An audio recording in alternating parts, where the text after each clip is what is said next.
আমার কাছে পেয়েছিল কি 25টা ফলোয়ার্স, ডাইরেক্ট ফলোয়ার্স না।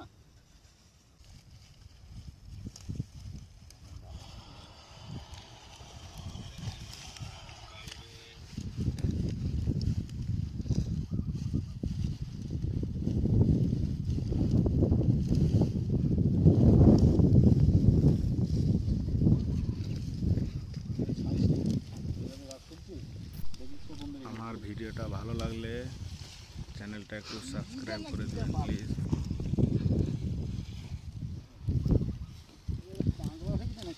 গাছ তুলে গাছ তুলছে মনে হয়।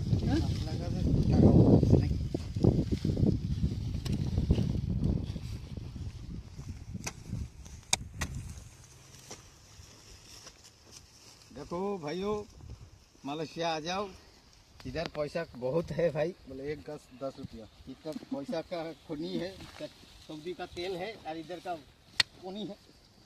और इधर का पाम तेल है। सुना है भाई, आ जाओ।